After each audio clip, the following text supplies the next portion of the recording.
दोस्तों, उत्तर प्रदेश अधीनस्थ सेवा चयन आयोग लखनऊ द्वारा विज्ञापन जारी किया जा चुका है आबकारी सिपाही मुख्य परीक्षा के लिए। आवेदन शुल्क जमा करने की जो तिथि है वो भी 4/6/2026 है और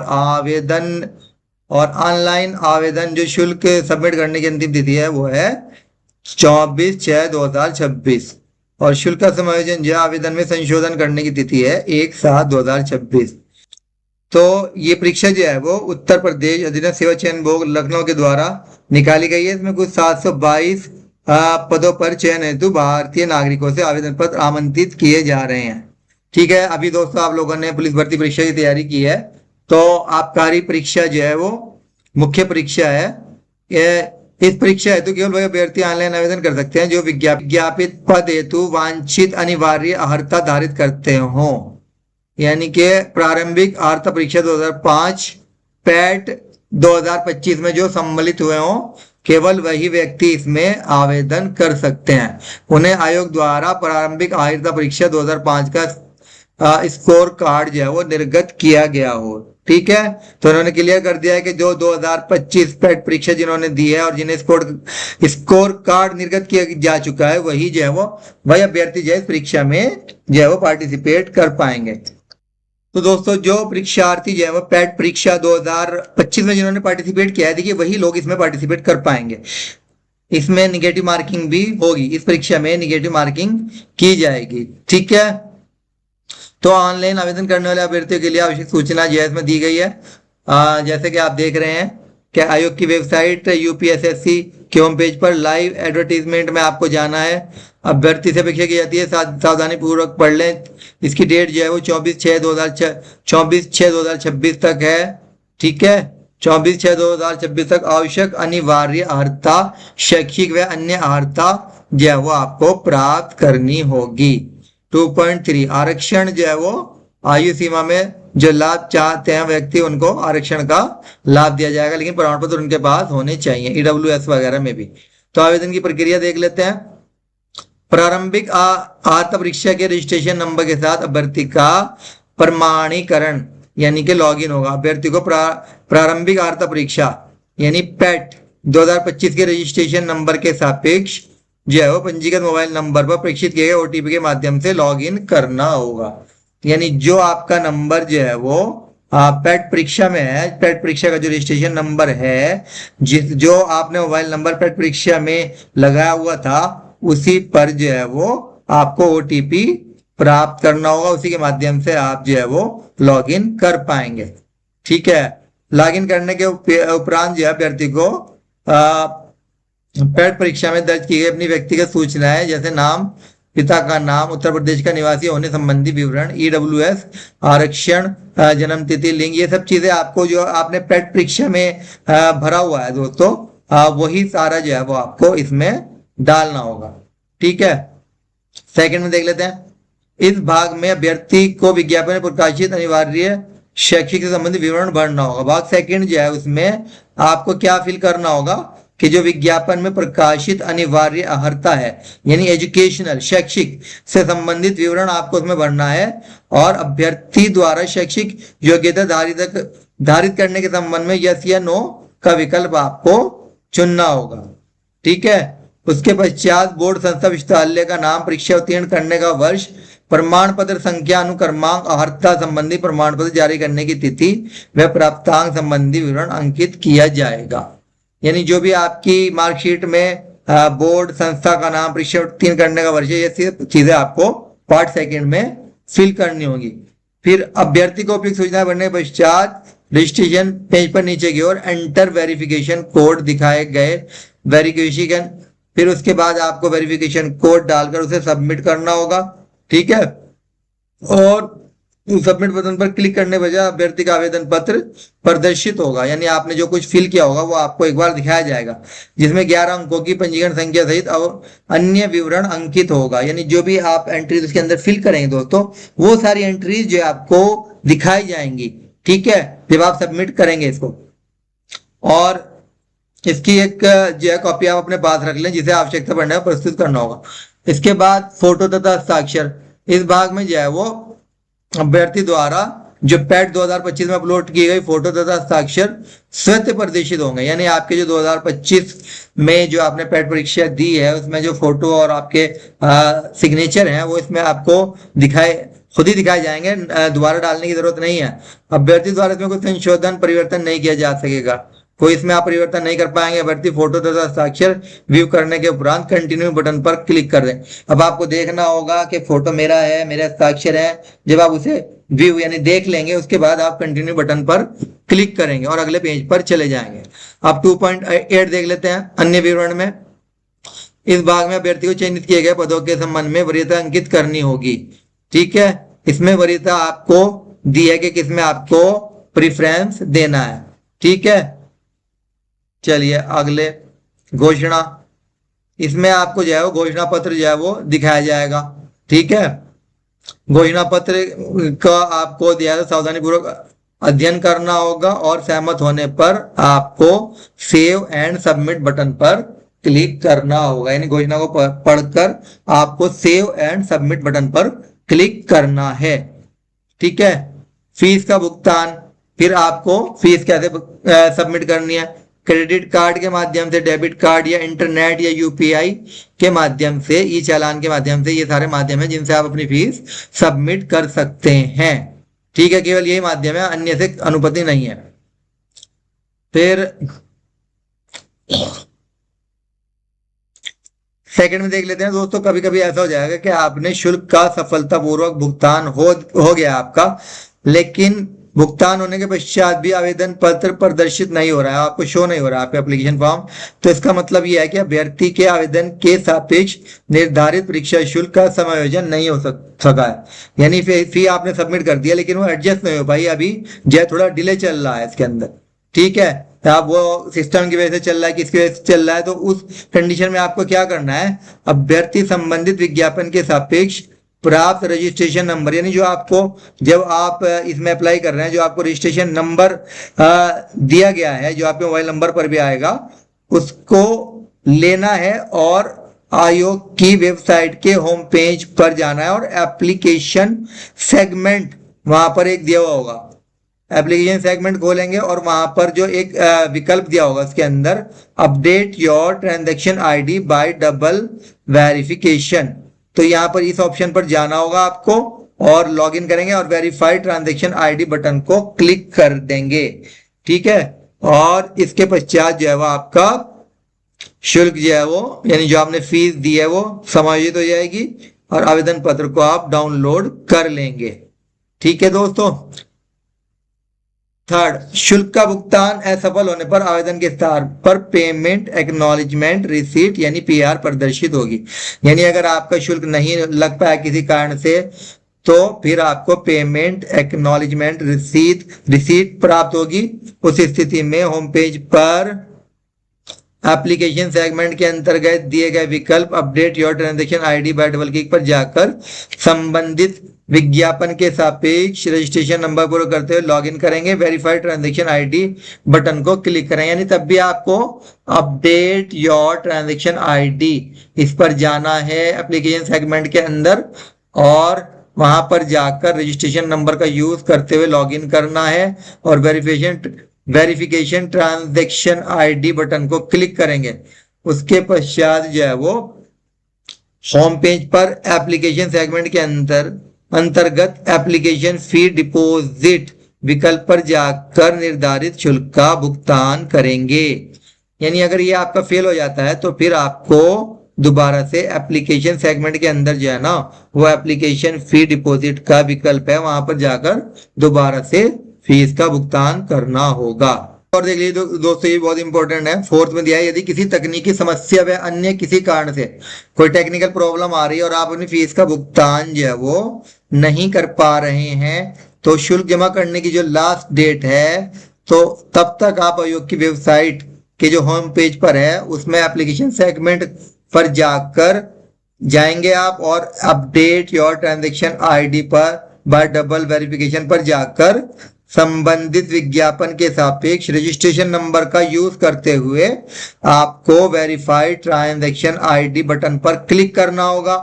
उसके पश्चात ठीक है होम पेज पर आएंगे और एप्लीकेशन सेगमेंट के अंतर्गत ही एप्लीकेशन फी डिपोजिशन विकल्प पर जाकर निर्धारित शुल्क का भुगतान करेंगे। यानी ये वाला स्टेप है जो मैंने अभी पीछे बताया आपको, ये यही स्टेप है कि अगर आप फीस आपकी नहीं हो पाई है या तो किसी कारण से, तो आप यही स्टेप फॉलो करेंगे।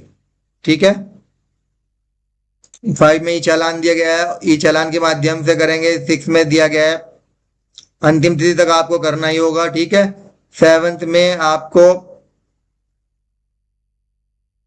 6 में दोस्तों ये बताया गया है शुल्क के सफल भुगतान के उपरांत ही अभ्यर्थी का फॉर्म जो है वो अंतिम रूप से सबमिट हो सकेगा। यानी जब तक आपकी फीस सबमिट नहीं होगी तब तक आपका फॉर्म जो है वो सबमिट नहीं माना जाएगा, और जब फीस सबमिट हो जाएगी तो आप इसे डाउनलोड और प्रिंट कर सकते हैं।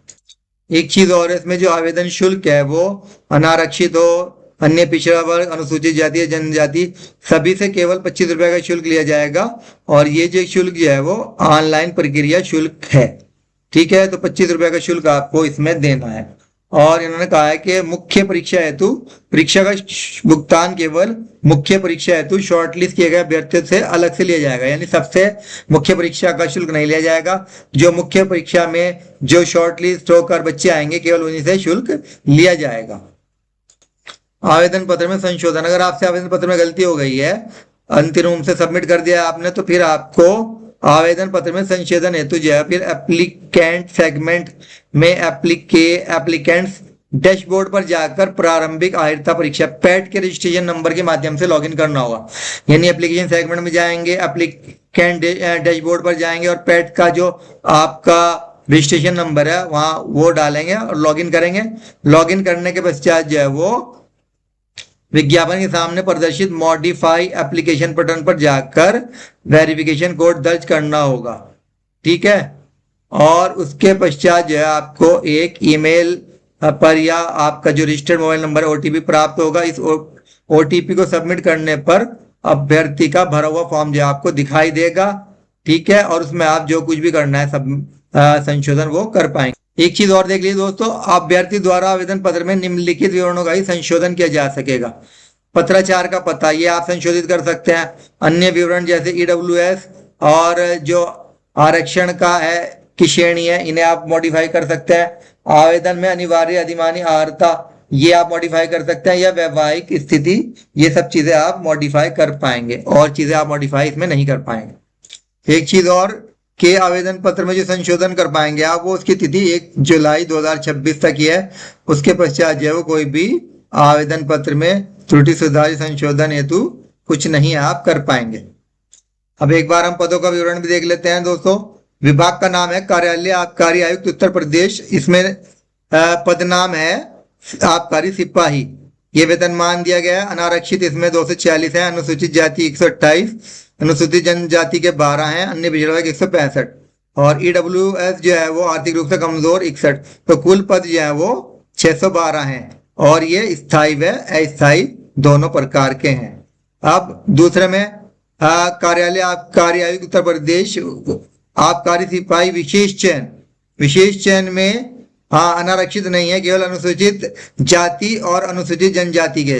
अनुसूचित जाति 80 के 46 हैं, और एसटी के 14 और ओबीसी के 50, यानी 110। ये भी स्थायी और अस्थायी दोनों प्रकार के हैं।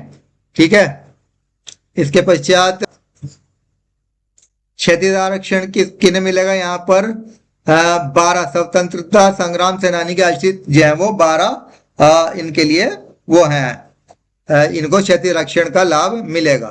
ठीक है, और सैन्य भूतपूर्व सैनिक जो है वो 30 हैं, महिला 122 और उत्कृष्ट खिलाड़ी 12। तो इस तरह ही क्षैतिज आरक्षण अलग से मिलेगा इसमें। ठीक है दोस्तों,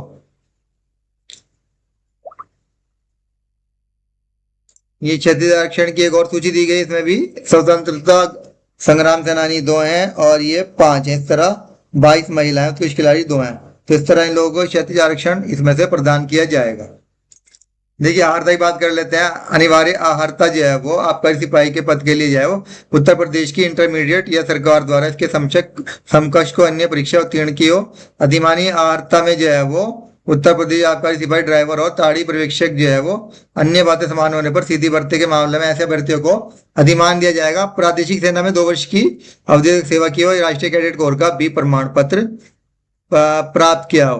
और आबकारी सिपाही हो गया, ड्राइवर हो गया, ताड़ी पर्यवेक्षक हो गया, इन सब के लिए जो है वो आयु सीमा 1 जुलाई को 18 वर्ष की आयु प्राप्त कर लियो और 40 वर्ष से अधिक आयु प्राप्त न्याय की हो। ठीक है। अनुसूचित जाति जनजातियों के लिए अब शारीरिक मापदंड जो है वो पुरुष अभ्यर्थियों के लिए सीना न्यूनतम 80 सेंटीमीटर बिना फुलाए और 85 सेंटीमीटर फुलाने पर, ऊंचाई 167.6 होनी चाहिए पुरुष अभ्यर्थियों के लिए। महिला अभ्यर्थियों के लिए न्यूनतम जो है 45 किलोग्राम का वजन होना चाहिए और 152 सेंटीमीटर की ऊंचाई होनी चाहिए। SC/ST के लिए 147 भी चल जाएगी। शारीरिक दक्षता परीक्षा में भी पास करनी होगी आपको दोस्तों। ठीक है। उसके लिए पुरुष अभ्यर्थियों के लिए जो है वो 4.8 किलोमीटर की दौड़ 25 मिनट में और महिला अभ्यर्थियों को जो है वो 2.4 किलोमीटर की दौड़ 14 मिनट में पूर्ण करनी आवश्यक होगी। ठीक है। अब लिखित परीक्षा हेतु परीक्षा योजना पाठ्यक्रम के बारे में बात कर लेते हैं। देखिए, इसमें एक प्रश्न पत्र होगा जिसमें 100 प्रश्न होंगे और समयावधि 2 घंटे की होगी। 2 घंटे में 100 प्रश्न आपको हल करने होंगे और परीक्षा के प्रश्न जो है वो बहुविकल्पीय प्रकार के होंगे, वस्तुनिष्ठ बहुविकल्पीय प्रकार के होंगे। प्रत्येक प्रश्न 1 अंक का होगा। प्रत्येक गलत उत्तर के लिए जो है वो निगेटिव मार्किंग होगी जो 25% यानी कि 1/4 अंक कट जाएगा अगर आप गलत उत्तर देते हैं। ठीक है। तो इसमें देख लीजिए, भारत का इतिहास, भारतीय राष्ट्रीय आंदोलन 5 नंबर, भारत का विश्व का भूगोल 5 नंबर 5 अंक, भारत का आर्थिक सामाजिक विकास 10 नंबर 10 अंक, भारतीय राज्य व्यवस्था जो है वो 10% 10 अंक के, सामान्य विज्ञान एवं प्रौद्योगिकी 5 क्वेश्चन 5 नंबर के, पर्यावरण पारिस्थितिकी एवं आपदा प्रबंधन जो है वो 5 क्वेश्चन 5 नंबर के, राष्ट्रीय और अंतरराष्ट्रीय महत्व की समसामयिक घटनाएं 5 क्वेश्चन 5 नंबर के, डाटा इंटरप्रिटेशन 10 क्वेश्चन। तो इस तरह ये आप इसे देख लिए, सारे क्वेश्चन कंप्यूटर के भी आएंगे। उत्तर प्रदेश से संबंधित सामान्य ज्ञान 20 क्वेश्चन। इस तरह ये आपका 100 क्वेश्चन हो जाएंगे और 2 घंटा यानी कि 120 मिनट में आपको इनको हल करना होगा। भारत का इतिहास जो है वो इसके अंतर्गत पाठ्यक्रम दिया गया है दोस्तों। आप इसका स्क्रीनशॉट ले लीजिए क्योंकि ज्यादा डिफाइन करने में जो है वीडियो बहुत ज्यादा लंबी हो जाएगी। स्क्रीनशॉट लेकर आप देख लीजिए इसको, और ये सारा आपका पाठ्यक्रम है जिसकी आपको तैयारी करनी होगी। ठीक है। कंप्यूटर से संबंधित ये सारा हो जाएगा, hardware input output, internet protocol, ये सारा आपका कोर्स है। भाग 3 जो उत्तर प्रदेश राज्य संबंधी जानकारी, ये सारी आपकी इस तरह आएगी। ये भी देख लीजिए, उत्तर प्रदेश का इसके इतिहास, संस्कृति, कला वगैरह, इनका स्क्रीनशॉट ले लीजिए आप। ये इंग्लिश में दिया गया है। चलिए आगे बढ़ते हैं।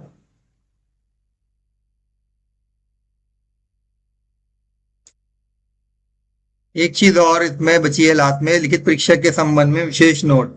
तो जो आबकारी सिपाही मुख्य परीक्षा की जो लिखित परीक्षा होगी उसमें अभ्यर्थियों की जो शॉर्ट लिस्टिंग होगी उनके प्रारंभिक आर्ता परीक्षा यानी 2025 का जो नॉर्मलाइज स्कोर है उसके आधार पर की जाएगी। ठीक है। और विज्ञापित पदों के सापेक्ष जो है वो 15 गुना अभ्यर्थियों को जो है वो अंतिम कट ऑफ अंक तक नॉर्मलाइज स्कोर 0.2 स्थान तक धारित करने वाले समस्त अभ्यर्थियों को सम्मिलित करते हुए लिखित परीक्षा हेतु शॉर्टलिस्ट किया जाएगा। यानी जो आपका अंतिम कट ऑफ है उसका जो नॉर्मलाइज स्कोर है उसके 0.2 अंक तक जितने भी बच्चे आ रहे हैं उन सबको शामिल करते हुए जो है वो इसको 15 गुना जो है वो बच्चे बुलाए जाएंगे। ठीक है। यदि एक परीक्षा से अधिक पालियां आयोजित की जाती है तो अभ्यर्थी का तुलनात्मक मूल्यांकन हेतु 22 मई को प्रोवाइड। चलिए ये तो कुछ नहीं है। तो दोस्तों आशा करता हूं ये बाकी सारी चीजें आप देख लीजिए। अगर आपके लिए आवश्यक है तो इनका आप इनकी स्क्रीनशॉट ले लीजिए। ठीक है दोस्तों।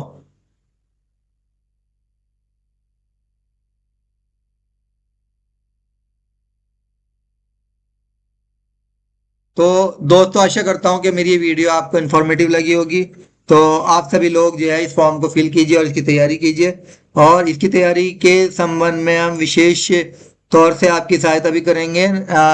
इसके संबंध में वीडियो डाली जाएंगी। आपके जो पुराने सिलेबस हैं, जो पुराना आपका पेपर आया हुआ है, उसके बेस पर आपको अच्छी प्रकार से परीक्षा की तैयारी की जाएगी। समय समय पर आपको गाइडलाइन दी जाएंगी।